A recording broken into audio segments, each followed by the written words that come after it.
And going live, going live.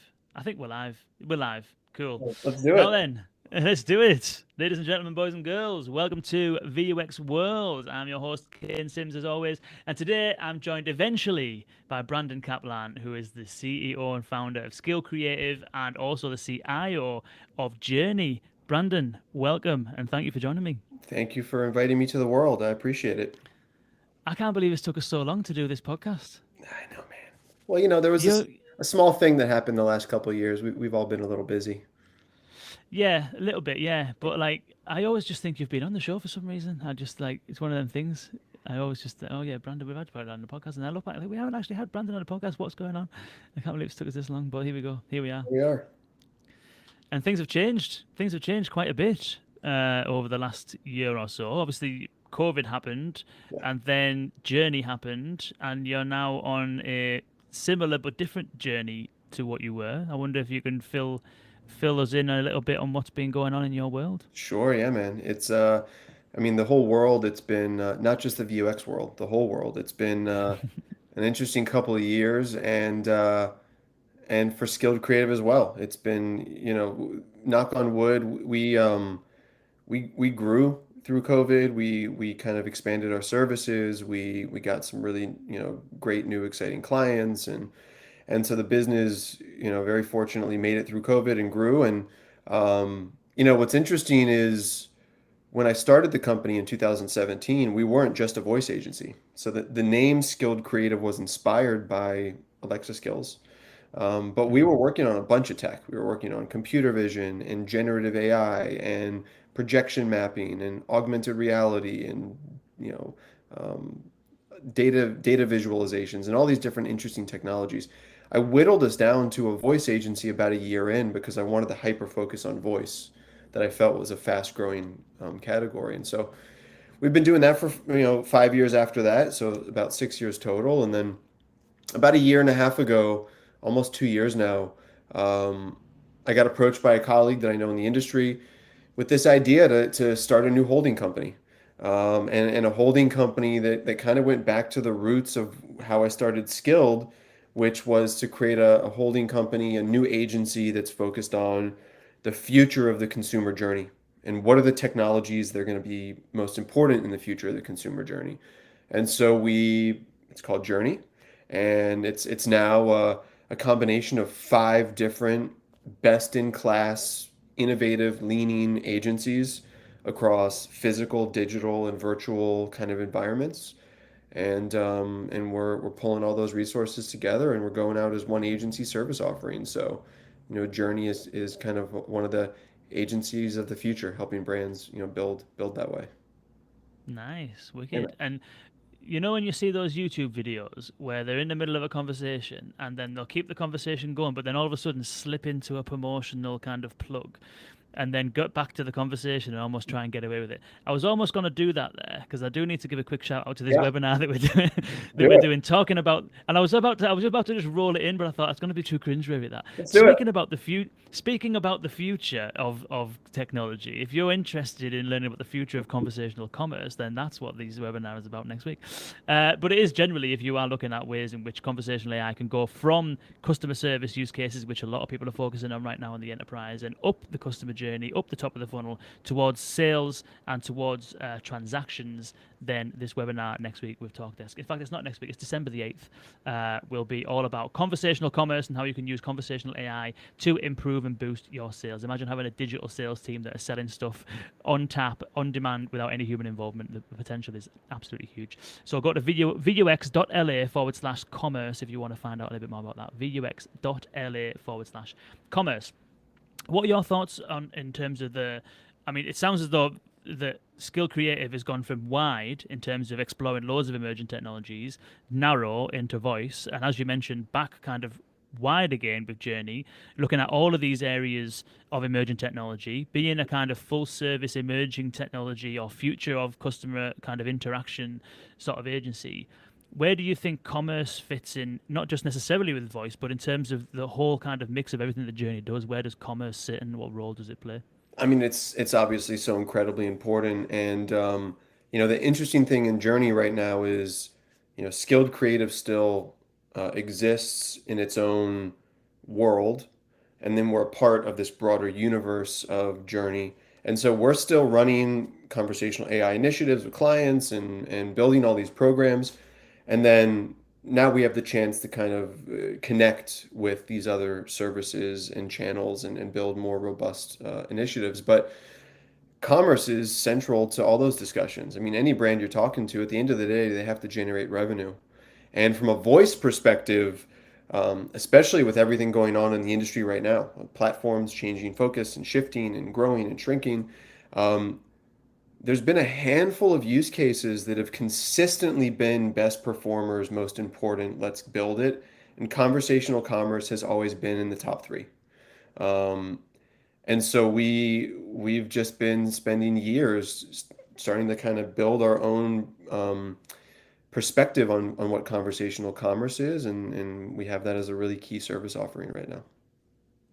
Interesting. So Yeah. is that commerce from the point of view of um, transacting, or commerce from the point of view of everything that surrounds the purchase, including the research and the product identification and all of that kind of stuff? Like, how would you define commerce in that sense?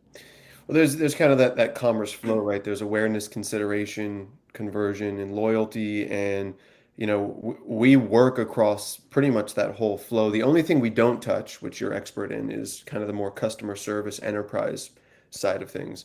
So if it has anything to do with a brand being able to reach an audience, get an audience into consideration through education or promotional offers, collection of CRM data, transacting, um, retention, and avoiding cancellation and attrition of that purchase, we're very interested in that.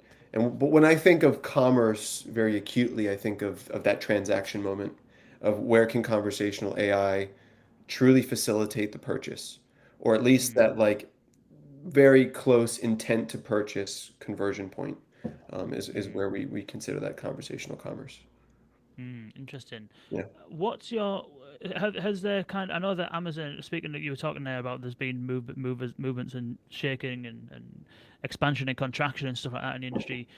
What's your sort of thoughts on the kind of industry in terms of the voice assistants at the moment? Obviously, we have Google that kind of removed the third party actions this year. We've had Amazon, which is laid off a bunch of people, not just in Alexa, it has to be said. Amazon has made cuts in a bunch of different areas.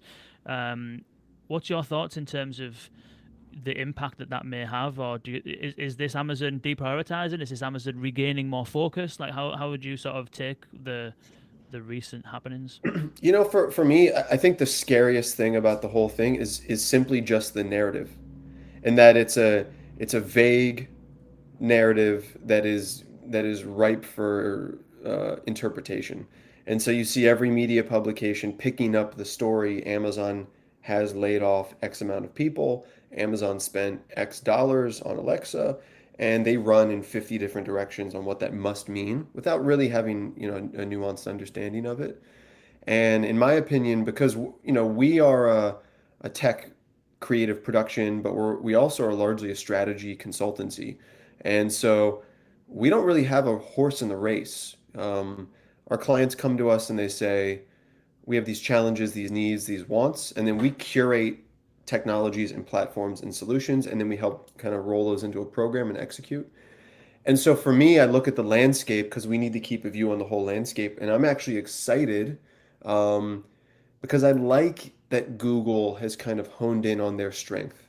And I like that Samsung is pivoting and leaning into their strength. And I like that Apple has slowly doled out tools. And I like that Amazon, although it's scary to hear 10,000 people laid off, I like that Amazon is starting to hone in on where there's real value to be driven by Alexa. Um, and as far as I understand it, a big portion of the people that were unfortunately let go were those that were working in kind of the like deep AI machine learning areas. This hope that Alexa was going to be this ambient computing sentient assistant, and anyone that owns an Alexa device that doesn't feel like the current path or even necessarily what needs to be the path. And so I've heard that a lot of those folks have unfortunately been let go, and people that work in the hardware team and people that work in the brand marketing team. But Of all the people that we work with directly, I don't think there's been a single person that I know of that's no longer going to be on the team. And so what that says to me is Amazon is has identified key areas that have high utilization. They're going to continue to lean into that. Some of the areas that they were speculatively investing in that maybe were more expensive or more difficult than they thought it would be, they're unfortunately having to cut because of economic foreshadowing. So Mm, it's not to mean that those tools and those initiatives can't get turned back on, but a new CEO comes in, needs to make a name for themselves, needs to make like a budget number cut, and there were a handful of places in Alexa you could have made those cuts, and they did. So mm, I'm getting long-winded now, but for me, what I've always told people is, when radios went into the home, audio didn't leave. When televisions went into the home, they didn't leave. When video game consoles went into the home, they didn't leave. Um, and so those platforms just evolve and iterate. And so when you see 100 million Alexa devices enter homes, they're not going to leave. They're gonna have to evolve over time. So I think voice assistants are here to stay in the home and in the car or on the phone, and it's just a matter of finding real utility and, mm. and where we can build towards it. Yeah, I posted something the other week, which was kind of alluding to that, which is that there is no way, there is no way in hell that Amazon is doing anything with Alexa in terms of canning it or shelving it or anything like that. Yeah, Like, do you really think that with like devices in over 30% of homes across Europe and the US that they're going to yeah, just turn it off? No way. Fair enough. Yeah, they had a lot of people. I think you mentioned 10,000 people sacked. I don't think it was 10,000 people fired. I think it was no, 10,000 people that were there in total, and correct. they've trimmed obviously some people back from that. But if you think about the amount of people that were working on voice activated toilets and voice activated microwaves and voice activated alarm clocks and all of that spaghetti that they were throwing against the wall, Yeah, it's not that I kind of jokingly said that they've probably got a load of people sitting about twiddling their thumbs. I don't think it's necessarily quite as bad as that, but yeah, there's definitely, as you said, definite room for kind of like streamlining a little bit, regaining focus, and I just hope that the focus is put not on devices because they've already got a good device or a good yeah, set of devices, and maybe they won't generate much more revenue necessarily from the people who've already bought them because you don't necessarily upgrade your smart speakers every year or whatever. But they've got usage, and that's the main thing. And if you can build an audience, you can capture attention, you can sustain usage. There's a business model in that somewhere. yeah. I don't know what your thoughts are in terms of like probably there will be some pressure in the next 12 months or 24 months from the Alexa division to perhaps start turning some this attention into some revenue. How do you think that might sort of transpire? Yeah, they're gonna definitely be focused on monetizing every possible element of it. And my hope is, if you're cutting off power to several initiatives that should flood attention to the things that people utilize heavily today, things like music and questions and commerce and core at-home utilities, um, and really honing on improving those experiences. Not necessarily from an AI, machine learning, I remember all our conversations, we're building a relationship perspective, but from a how do we make this feel better, more natural, more nuanced, where I'm not listening to a song and then I'm getting a random ad for a product that I have no interest in purchasing, but making that smoother and cleaner and focusing on the user experience from like a business strategy perspective. Um, and from a commerce perspective, they already have a lot of initiatives that can generate revenue. I mean, there's a lot of ad media that has been turned on in the last 12 months that you can turn features on through ad media.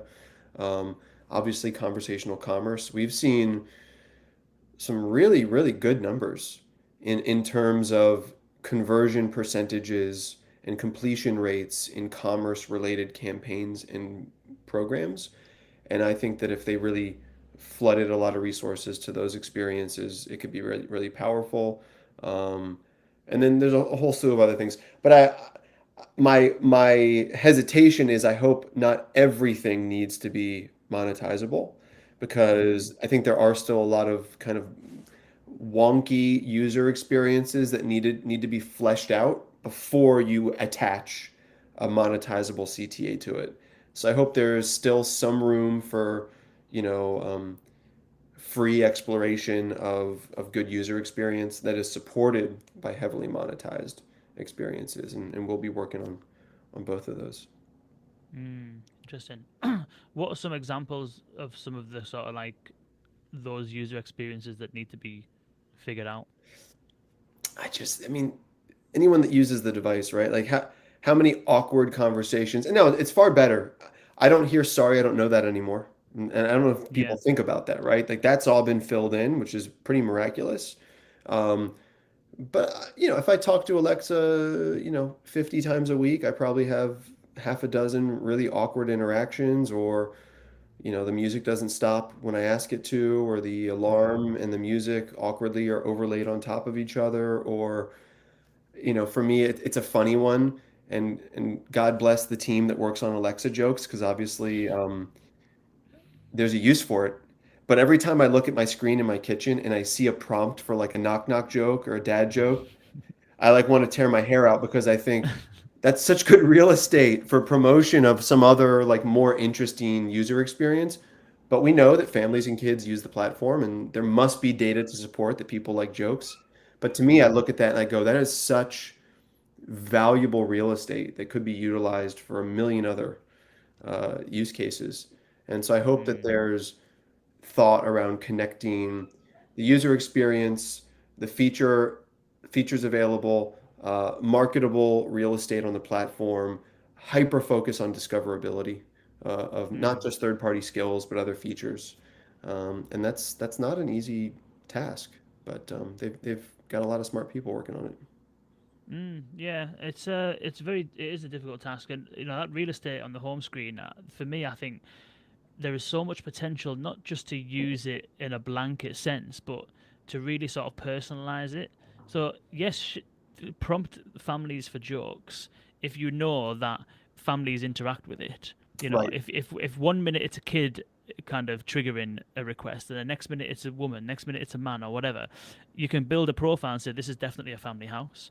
So let's use this screen to start saying, "Oh, do you want to watch Bing this morning?" Or do you know what I mean? You can start being more sensible at what you do. Whereas if it's a guy who is in his 20s and the device is only ever used by this guy in his 20s, then he's probably not going to be interested in Bing and knock knock jokes. So the potential for personalization Hmm. is vast, I think, and I've never seen really any great evidence of it doing that. Apart from it might showcase a product that I was looking at on Amazon, or rather a product that I had in my basket or something like that, and prompt me to check out or something like that. But that's not. It's personalized-ish, but I know for a fact where that's coming from. It doesn't seem smart necessarily. Yeah. So I think the potential for it to be really hyper personalized is huge. Yeah, I think the biggest challenge, anyone that works with Amazon, obviously the company is a juggernaut, right? And in large part, our industry exists due to some of the momentum that they've built. But Amazon is a very siloed organization, and so you have dozens and dozens and dozens of teams working on, adjacent or completely disconnected initiatives. And I think their biggest challenge is going to be, how do you have a congruent experience when your teams are all siloed? So how do you create some Mm, collaborative strategy to connect those dots so things feel natural? Um, because when you and I have a conversation, I don't have seven brains that remember our different discussions with you that have different relation to you. I have one brain and one memory of our discussions. So it's difficult when there's a lot of different features from different teams trying to get put into the same basket to create a really good user experience, and there isn't a phenomenal opportunity to kind of smooth out how they work together. It's an area that I know that Amazon thinks about, but it's challenging with the way mm, some of those teams are structured. definitely. You mentioned the third party and discoverability. Discoverability has been something that's been spoke about since 2016 in terms of the need for some sort of discoverability sort of tooling or methodology or framework. But rather, I don't necessarily want to get into that because I think we've probably had that conversation a Yeah. lot of times. But the more so, I think that I'd like to get your thoughts on the value of the third party ecosystem. because you look at Amazon and you think, okay, if it's regaining focus and prioritizing Alexa, and at the same time, Google has removed conversational actions. And so Amazon now, if it's going to try and monetize Alexa, I mean, yes, fair enough. You've got Prime, you've got Amazon Music, you've got Amazon Shopping. It has enough tools to be Mhm. able to monetize Alexa as it stands. But then it just becomes an Amazon device. It stops becoming that ambient device that the vision is, which is that you can get anything done from wherever you are at any point in time on any Yeah. device. Therefore, third party, and this has always been the case. If you look at anything that Adam Chaya was saying when he was creating Siri, when he created Bixby, the whole concept of these ecosystems has always been to plumb in all of these third party services so that you have the capacity and the capability to do whatever you need to do whenever you need to do it, or Yeah. to access whatever you need to access from wherever. And so obviously, you've alluded to some of the complexities at Amazon, and I don't think this is any different. If you've got 100,000 skills, it's very difficult to make sense of those 100,000 skills, very difficult to understand what they're all about, very difficult to judge how good they are, very difficult to work out which ones should be kind of nudged in front of a user at the right kind of time. Yeah. Very complex, but I'm wondering if there's any further thoughts in terms of the last few years, or what you're expecting maybe in the next sort of 12 to 18 months or so, as far as the role that third party applications play in the platform. Yeah. I think you'll certainly see Google focused on like first party. I'm sure from an Amazon perspective, I would venture to guess you'll see a significant focus on first party.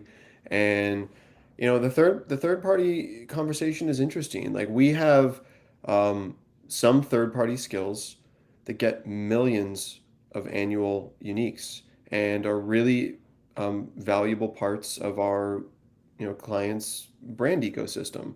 And there's others that were part of a campaign that had some marketing pop and they sit dormant, or we've got others that kind of got launched and never necessarily got a significant marketing push, but they still get a steady stream of organic traffic for whatever reason that may be of discoverability. And then you've got a small handful of outliers who just underperformed for whatever reason. And there's, you know, artificial intelligence, right, is like millions of if then statements. And so we have Mm, this internal methodology of an Alexa skill makes sense for your organization if this, then do that, right? Like mm, if you believe that it's a phenomenal value add for your existing audience, then explore those use cases. If you believe that you have the marketing resource to drive this to your audience, then build something that engages them for a very valuable use case. If you have a relationship with the platform that can generate some really powerful launch discovery, then worth exploring some more campaign centric initiatives and dozens of these types of kind of considerations. And so I think, yeah, there's this like in a vacuum, there's this beautiful vision where brands have very thoughtful use cases that really bring a value to their audiences, whether it's pre-purchase or post-purchase or brand engagement. I think the challenge potentially is Amazon did a really phenomenal job in 2017, 18, and 19 in business developing brands into launching skills. I mean, many of those 100,000 skills launched in those first couple of years.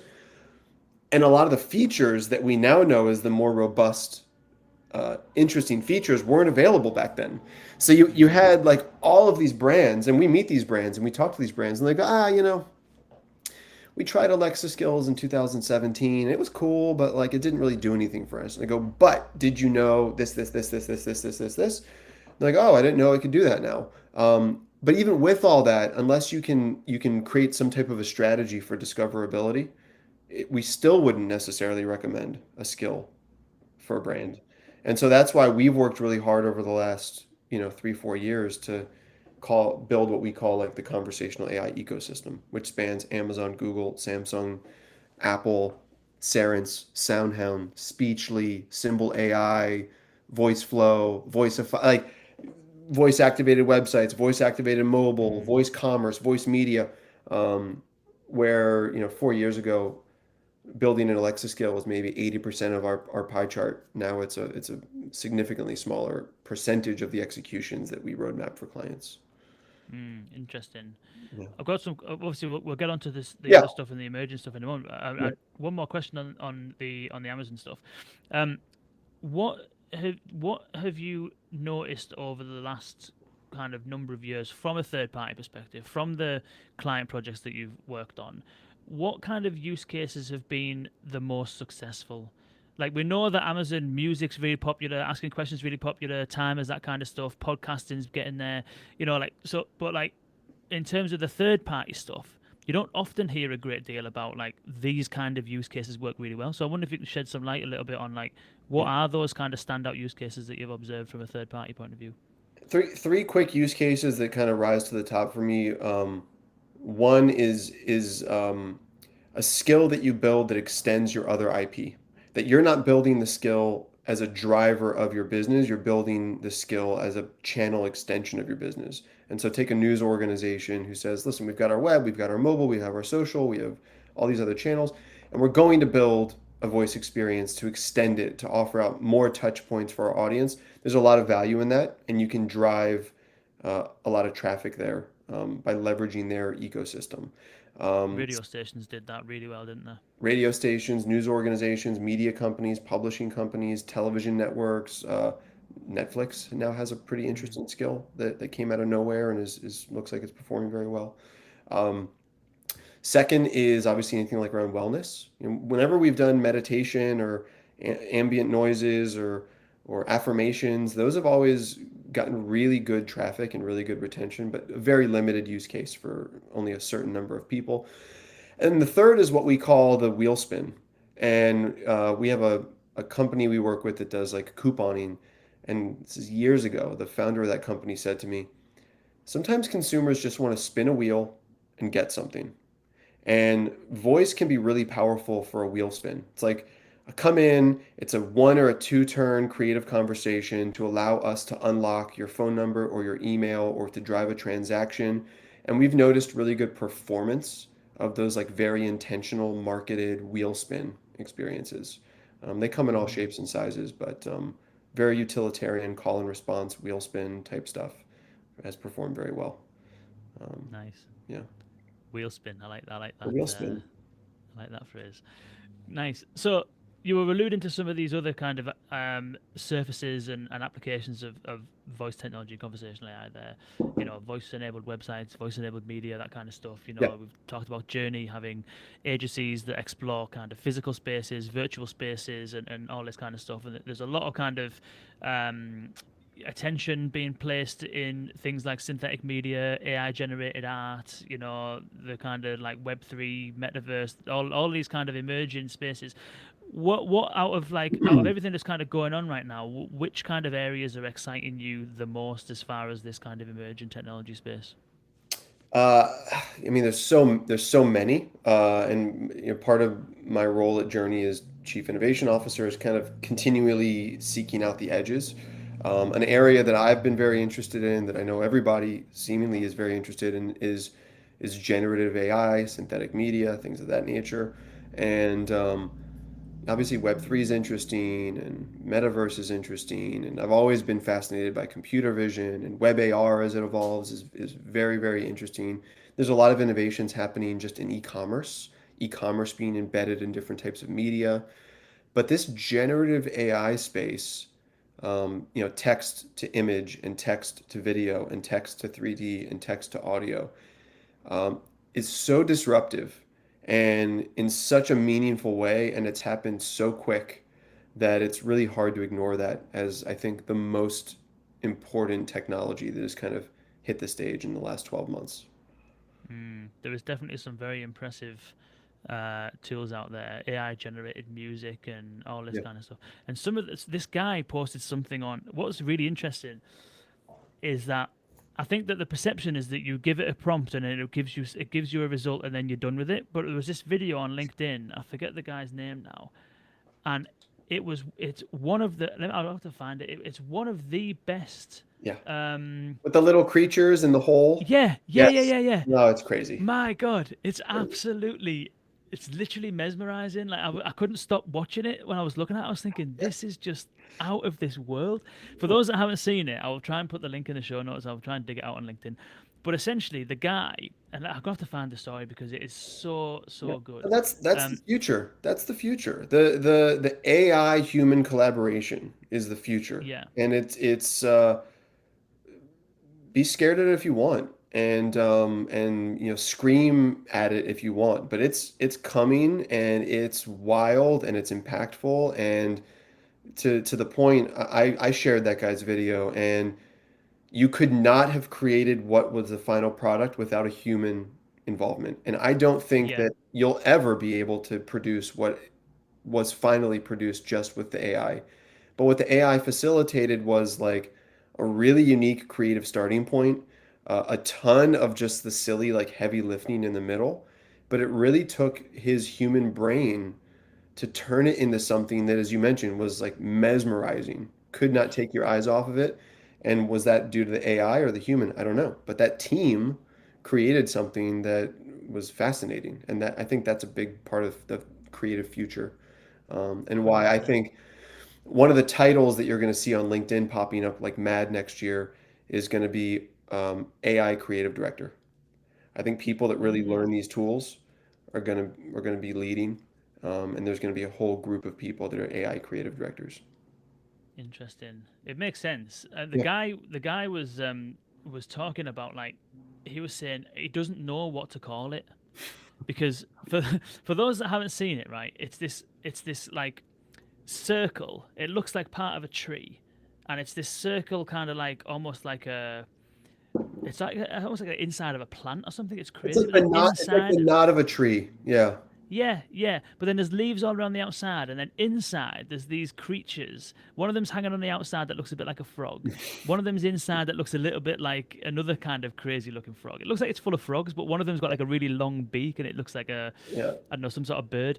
But then, and the process that he went through to do this thing is mesmerizing. He took something like 80 or more images generated from Midjourney. So Hmm. he's put different prompts into Midjourney. It's generated 80 images. He's took all of those layers into Photoshop, and then he's basically kind of like layered them on top of each other to fill out the colors. And then he's deleted parts of different layers to expose other parts of other layers. So if you imagine taking 80 layers, 80 pictures that all look very similar, putting them all together, and then pulling out the best part of each one. That's basically what he's done. And then he's put it into After Effects, and Hmm. he's put eyes on these creatures, and he's made the eyes blink, and he's then put this like 3D kind of motion on it, so it looks as though the camera's kind of floating in front of the tree. Yeah. It's absolutely unbelievable. No, it's It mesmerizing. really is. There's an anecdote that I've been telling literally since the month I started the agency. I found some research that was because everyone's always been afraid of AI, and conversational AI has always been an AI. So um, there was a study that was done years ago that was when an artificial intelligence looks at medical slides looking for cancer cells. It was something like 93 or 95% accurate. When a doctor using traditional tools was looking for cancer cells, it was something like 97, 98% accurate. But when the doctor and the AI collaborated, it was like 99.8% accurate. And so there's Mm, data in all different fields of like the human AI connection can generate at speed, at scale. And again, I think it opens up like this whole new creative plane, not just for artists, but for people that aren't artists today that want to be artists in the future, to explore different edges of creativity that we may not have thought of. Because to allow your voice or your text to prompt the beginning to some creative process just explodes creative blocks. So mm, very excited about that space, and I've been saying for the last few months, I think we need to claim that as a conversational AI. And in the mm, same way that Metaverse has taken like gaming and put that inside of Metaverse, we need mm, to claim this generative AI tool set because it's conversational. It's text mm. too, and it will eventually be voice too. You'll be able to speak Yeah. into your phone, and then art's going to pop up on your TV. So it's a really exciting space that we're focused on in a bunch of different areas of journey. Yeah, definitely. I mean, when people say AI, kind of most of the time, you are talking about NLP, Yep. natural language processing, which Yep. conversational AI utilizes. And so it's like most of these things are NLP engines fundamentally, Hmm. certainly as an input that fuels a lot of them. And in some cases, with some of the creative writing stuff with GPT-3, it's language on the output. So they're all language-based technologies because that is, it's always been said that language is the fundamental AI problem. Hmm. You know, generating images is nowhere near as hard as understanding and producing language, Right. because images are kind of pixel representations on a page, and whereas language, you can't define the meaning of a single word without using more words to define the meaning of that word, and so it's Hmm. just like a Russian doll scenario. So it's Hmm. like it's so ephemeral, it changes all the time. What even is meaning? And so for computers to be able to understand that and then produce something, the whole AI problem is a language problem. Yeah. So you're right, definitely. I think it's definitely needs to When be when you look at flag on the the ground. when you look at the investment in the space, there's some charts I was looking at a couple days ago, like the level of investment in generative AI in the last 12 to 18 months like exceeds some other, commerce and e-commerce and some other really well-known emergent channels.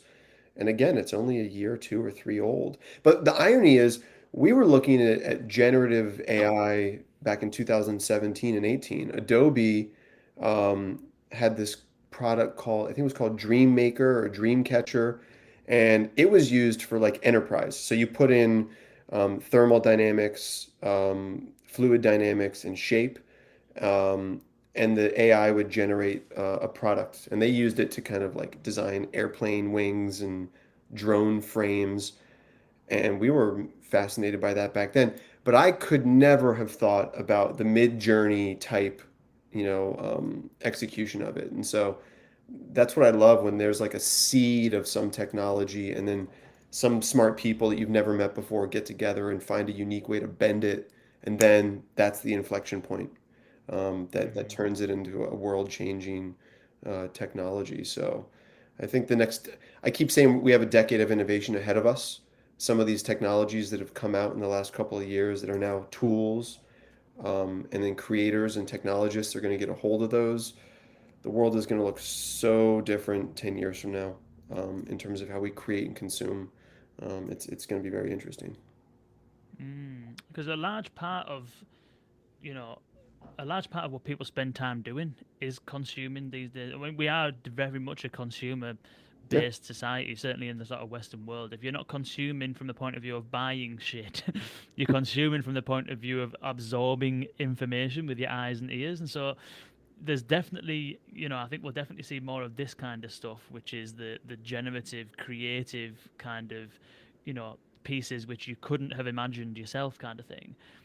Where do you think the other sort of applications of this stuff are? You mentioned there that aeroplane companies or whatever can use this generative technology to create new parts for machinery and stuff like that. Is there any other places outside of kind of the creative field in terms of, because this could be used for content marketing, it could be used for, branding and promotional assets, it could be used generally for content, like lots of creative ways that you could use it.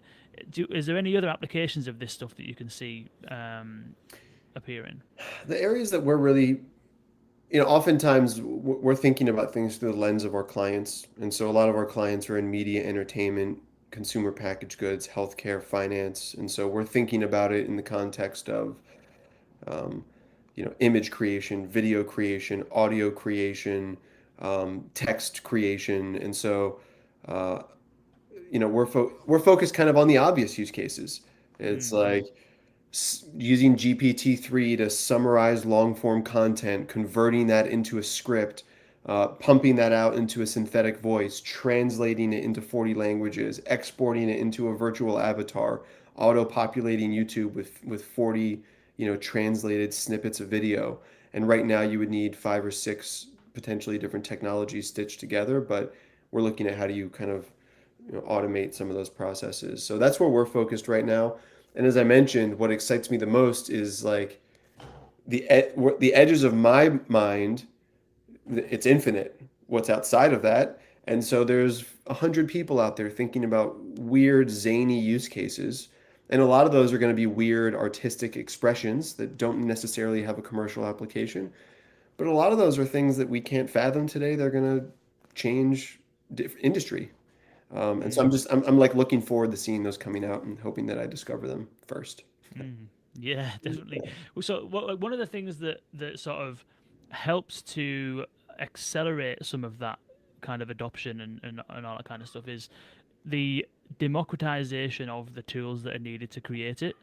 So that example there of that crazy little plant thing was a guy who is a creative director, Hmm. and so he knows his stuff. He knows how to use Photoshop. He's got a creative imagination. He kind of probably, when he sees those images, he probably knows what he wants to create. Yeah. So part of it is that, today, right now, evidently, the technology exists to be able to enable creators that have got the skills already to create this really immersive, really kind of outside the box visuals and artistry. But what ends up happening with other technologies, and you could use web as an example, when WordPress was created and all this kind of stuff, it enables people who don't potentially have the same level of skills to be able to still get involved and create. Democratizes the ability to do that. So the technology seems as though it's here right now and can be used for all of those use cases that you've outlined. Hmm. Perhaps maybe the only restriction is the skills that you need to do it. Yeah. Can you see, is that kind of where this stuff will go, do you think? Is that it will become a lot more accessible and a lot easier to use for those that don't have the skills potentially? I mean, to some regard, yeah. And I think that's an interesting thing about innovation is uh, it won't scale unless you find a way to allow it to scale. Now, it can scale from an enterprise perspective, right? And true like creators that know how to utilize tools like the creature image guy, or enterprise where there's billions of dollars spent to make tools as good as humanly possible. But for mass consumer adoption, and arguably this is where Amazon has hit some bottlenecks with Alexa, is the app marketplace, the creation of really meaningful Alexa skills that were discoverable. Too much friction. It didn't hit that scaled inflection point, and so it stalled a little bit. And I could see generative AI doing some of the same thing, where like you already seen dozens of these mid-journey clones that are out in the market being promoted on Instagram, and those are fun little kind of like widgets, baubles. Um, and then there's this big gap into the real tools that people can use to create real things, and it's going to take work. Does a bridge get drawn between the fun little shiny widget and the meaningful tool that could be used by your average consumer? And that remains to be seen. I always correlate it to like, crypto's having a weird moment right now, but hopefully we look back in 10 years and go, can you believe that you had to buy your cryptocurrency on this platform and then swap it into another platform and then take it off the platform and then move it to this other digital thing and then take it off? And it's like, how impossible is that? There's too much friction for mass adoption. Um, and emerging tech needs to kind of melt away that friction for scale. And so for generative AI, we'll see. We'll see what happens there. Mm. I think the thing with generative AI, which is unique, I think, compared to other things, like if you look at Amazon Alexa, for example, and even mobile apps, if you go back further than that, you had the first flurry of things that were created were all very much kind of creative, entertainment based, novelty factor kind of stuff. And then what happened is, as the tooling gets proved out, the use cases develop, you start getting into things like being able to stream music, being able to buy stuff, being able to watch stuff. You start to be able to do more deeper, immersive, useful stuff. Yeah. And so, one lens is that you could look at the generative AI stuff and say, well, it's going through that kind of the hype cycle. It's being very much spoke about right now. It's in all of the media and all that kind of stuff. It's going through that novelty phase where everything that's produced is novel, as opposed to useful. But at the same time, you could also say that, well, the creation of unique creative isn't necessary. Being novel is entirely the point. And so there's an argument potentially for saying, well, it's not necessarily, it couldn't be that, it might not be the hype cycle thing of going through that same phase in, because it may be that the creative is the whole point, sort of thing. So I don't know whether you've got any thoughts in terms of the maturity of that as a sort of subset of AI, and whether you think it'll go through those same phases, or whether you think it's arrived and it's kind of a case of just carrying on building the tool sets and stuff. I think there's room for all of it. I think you've got like the easy to access widgets, you've got the much more hard to access tools, that bridge I spoke about being created in between. And once that bridge is created, it's all open to everybody, and you can go as far and wide as you want. And so yeah, the fun little widgets are always going to. Social media exists on fast moving, quickly created widgets and baubles, and there are creative minds that can make big viral impact with like very simple nuance. And then there's creative minds who need to spend weeks and months and years on carving something out of stone. And so I think there's room for all of it on the spectrum. And I just think it's a new tool, right? Like 50 years ago, you had to paint or print or draw. 20 years ago, you can now be a digital graphic designer. And now you can be an AI creative director. And it's just a new thing that we have to figure out. I am not, it's above my pay grade to figure out what that is going to look like in 15 years, but I'm excited to be a part of it. Nice, wicked. So, what are your thoughts on some of the other kind of things? So now that we're kind of getting out of this, or hopefully we are out of this whole COVID thing now, and Yeah. people are getting back together at the Voice Summit, and we're going back to events. We're in physical spaces a lot more. In terms of the other stuff that Journey is doing around, when we could talk about virtual spaces, we could talk about physical spaces, but in terms of that more immersive side of things, we've looked at kind of the generative AI, which could be immersive potentially, but it's usually assets online or on social media or whatever. But there's certainly experiential capabilities. You're looking at VR, AR, metaverse, and then also physical experiences in physical locations. I know Journey just acquired.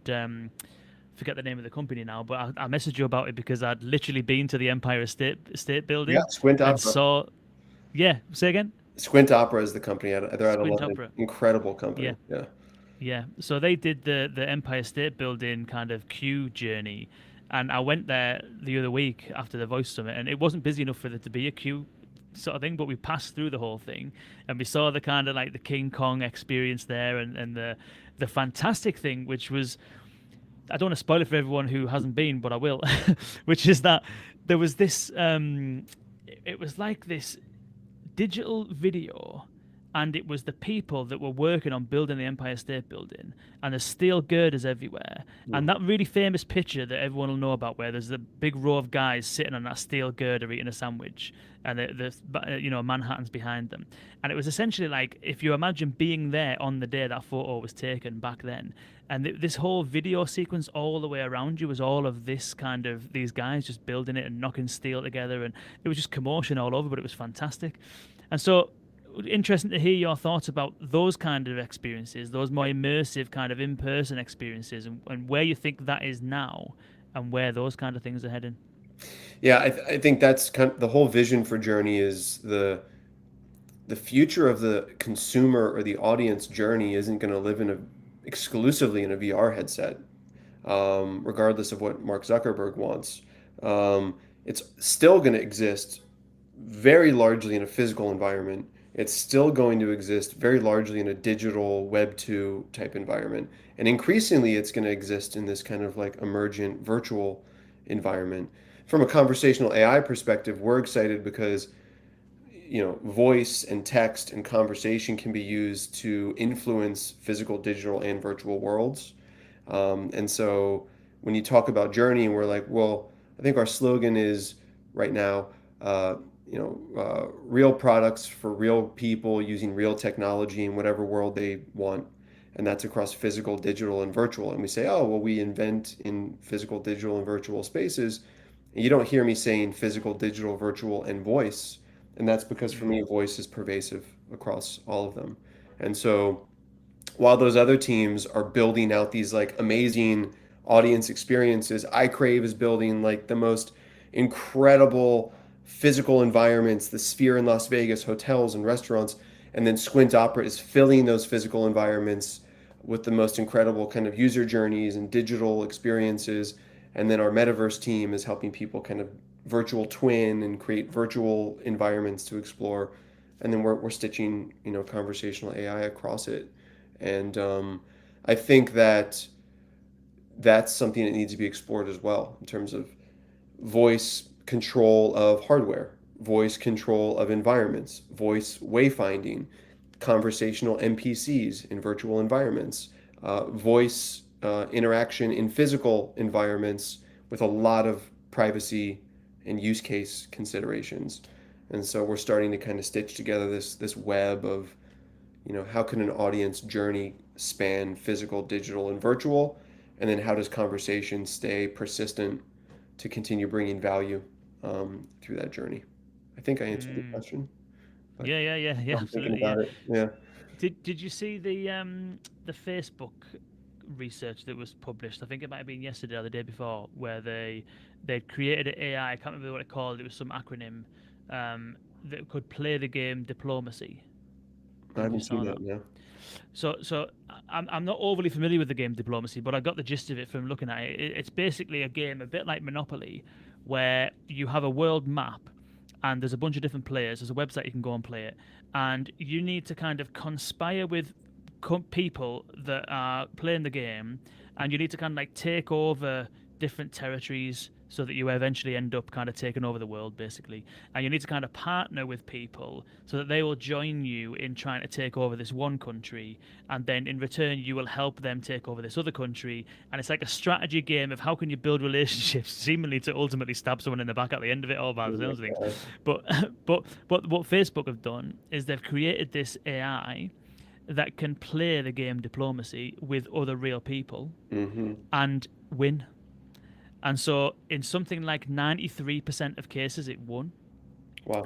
And so what it means is basically Facebook have created this AI specifically within this game of diplomacy. They've analyzed 40,000 games, trained a language model, give it reasoning based on the scenarios that crop up in the game, Yeah. and there's videos and you can watch it and you can read the transcripts of where this AI is negotiating with people and bargaining with people to get them to cooperate with it, and then it remembers what it's bargained with before, and it Mm-hmm. can even because it's just a pattern matching Right. system essentially, it can basically recognize that if someone's asking me for this now, then I know that in 3 moves time they have something that I might want, and so I'll do this deal now, but I'll tell them that I want help later on. Mm-hmm. It is mind blowing, and it reminded me of it there when you said like NPCs or the non-player kind of characters in games, which can now potentially engage and create stories and have a role. But then it's like, where does that sort of go, like if you think Right. about these immersive spaces that Journey is operating within, the ability to be able to create characters and people, virtual people that can be embodied with a sense of logic and a sense of Yeah. reasoning, and be able to actually have proper conversations with people Yeah. without being monitored, or every single part of the conversation designed. The potential is absolutely huge. Yeah, the virtual being space is another. We could talk for hours about all the different areas, but the virtual being space is an area that we're exploring with pretty good depth. And I can't point to a ton of really successful high retention use cases that are in market today, but it's very clear. I mean, look at the space you're in, enterprise customer service, chatbots, things like that. Um, to personify that is phenomenal. To put a face to a voice to a chat is powerful. To be able to embed that in a kiosk, to have a playable NPC that is empowered with the AI brain that can understand um, tens of thousands of conversations that have occurred before and find patterns and know how to help people navigate. Um, InWorld is a company that we've checked out that has this really seemingly just like incredible neural network that can generate fresh scripting and fresh personalities. And as that stuff emerges, not just in gaming and not just in metaverse, but in physical worlds and in digital platforms, to have a personified avatar that has a real conversational AI behind it is going to be great. We got to figure out the Mm, meaningful first use cases that are sticky. Because mm, if we don't, we run the risk of hype cycle burnout and people going like, that sounded cool, but we couldn't figure it out. Customer yeah. service seems like a natural starting point. Commerce seems like a natural starting point. Physical environments, wayfinding, NPCs seem like a natural starting point. Absolutely. Yeah. The there's been a bit of research done which has shown that having that kind of physical embodiment makes the conversational AI perform twice as good from a conversion perspective. Like twice as many people have a successful conversation, Yeah, it's amazing. which is yeah, it's mad. Um, yeah, it's crazy. There was a good use case from LNAR actually. They trialed a kind of digital human in a train station for like wayfinding and stuff like that, and Hmm. it worked pretty well. I think the biggest challenge they had was the noise, basically, because the train stations are really loud. So there's going to be challenges depending on where you're going to put it, isn't there? Yeah, yeah. We have been kind of exploring a lot of different areas, healthcare and finance. Some of the areas where physical environment conversations are sensitive, and there it's like, well, parts of the discussion can occur on your phone, while at the same time you're having parts of the conversation on a screen. And you can use directional audio and white noise canceling or booths. And so it's again, we're like at day one of all this stuff. It's all got to get figured out. But certainly a convergence of a lot of really fascinating technologies that are coming together to open up new worlds of opportunity, VOX Mm. worlds of opportunity. Nice. Yeah, yeah, absolutely. Yeah. So do you think then that kind of the future from Journey's perspective, obviously Skill Creative is still doing its thing. Yeah. Sounds as though these other kind of companies that are part of the mix are kind of still doing their thing. Is the ideal scenario that there is clients out there that come to Journey that kind of want this end-to-end situation where let's say they're renovating a hotel chain and they're also wanting to provide reservation bookings through Alexa, and they're also wanting to do something in the metaverse to provide some kind of, like, I don't know, either through a marketing campaign or customer support or whatever it might be. Like, is the kind of vision that brands will get to this point where they want this end-to-end service? Is that the idea? Yeah. I mean, essentially, if you think about look at the legacy consumer journey. It's some mishmash of I went to your website, I engaged with you on social media, and I went into your store. Some combination there. You start here, you end there. And now you look into the future, and there's potentially a lot more touch points that are occurring. Plus, the physical environment is changing and the digital environment is changing. And so we're trying to map out what does that new consumer journey look like? It's probably not linear. It's not like I got a coupon in the newspaper, I went into your store, and then maybe I price shopped on my mobile phone. It's more of like a circular user journey. And so yeah, take the hospitality example you raised, a hotel or a tourism venue, and maybe I start the conversation in my home. I talk to my Alexa device and I'm asking questions and it's giving me some good kind of early information. It collects CRM data from me. It sends me an email with a curated experience. It drives me to the website. The website says, hey, we have this really cool like exploratory experience in Roblox. Great. I'm going to play around. I'm going to play some games. It's going to inspire me about what I could do there. Oh, well, why don't you come by our physical, location in downtown? You can meet with one of our staff. And so it's about, driving people around that physical, digital, virtual journey and creating best in class user experience across all those touch points. So I don't think every brand in the world is going to need to deploy the entire ecosystem, but our vision is so long as we're best in class across it, when clients pop up with specific needs, we can support. When clients pop up and say, I'm confused, I don't know what these emerging channels are, we can support. And if they have a vision for this like broad ecosystem, then we can also support. Nice. I really do believe that all of this technology has, like, really truly transformative potential. And if you think about that hospitality example, um, let's say that you're a hotel who's got a casino. The opportunity there, there's challenges involved in it, but the opportunity there is that for that casino is absolutely fundamentally dependent on physical people being in that casino. Of course. Whereas if they were to use an emerging environment, like you mentioned Roblox, or let's take any other kind of virtual world, and build a casino in that virtual world where people can actually gamble, whether that's using cryptocurrencies or whatever, Hmm. they turn themselves into an online gambling organization. Same thing with like, if you look at, I don't know, venues like the O2 Arena that put on concerts all the time. They could definitely do physical concerts as they do all the time, but you're limited how much tickets you can sell because you're limited by the amount of space that's in a stadium. Whereas you could quite easily do what what's the guy's name?